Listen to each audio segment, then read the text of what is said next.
Okay guys, so in this video I want to cover what do we do when we have a GMK 800 or a Chevy Silverado 2018. First thing off, think about what do we need to do.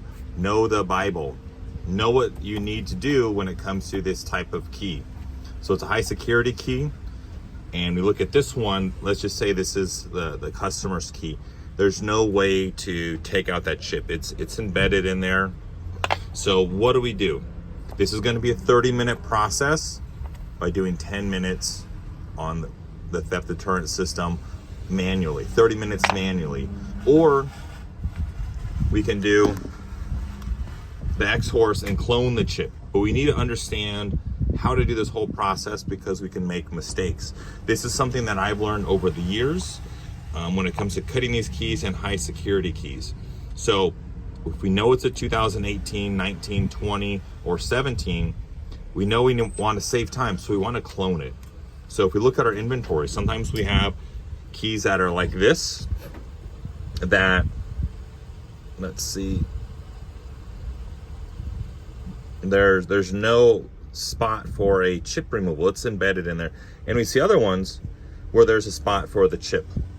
So for cloning, we want to grab one of these keys. What I like to do is grab my inventory and I put all the clonable 800 keys off on one side and I label it in the bag, and the non-clonable ones stick them in another bag. So if I have, like, say a 2016, I can stick them in that bag, grab it, and manually clone it or manually program it, and I'm set. Super simple. So separate them, let your techs know, and make sure it's clearly labeled. So let's just say we're gonna put the solid one away and we're gonna focus on just the clonable one. But first we gotta cut it.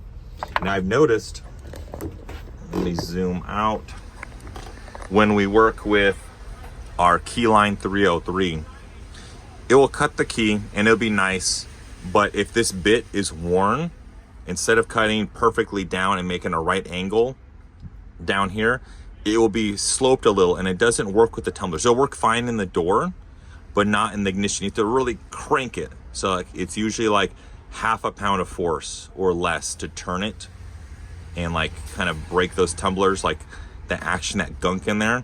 But if it's clean and everything, it's gonna be super tight. Sometimes you have to do like 3 pounds of force and it feels like you're gonna break it, and you can break it. That's $600 if you break that ignition, those tumblers. What I've noticed is if you don't have a brand new, clean, sharp bit on here, use the Gymkana.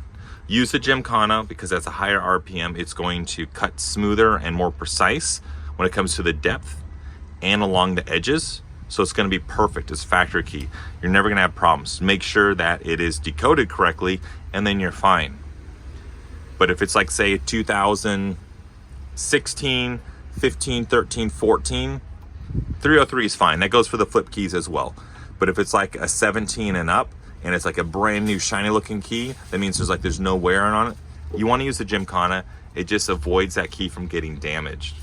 And then once you are done cutting, then you can go clone it and then you're all set. Hope that helps. And I'll put notes down in the description below. Thanks guys, bye.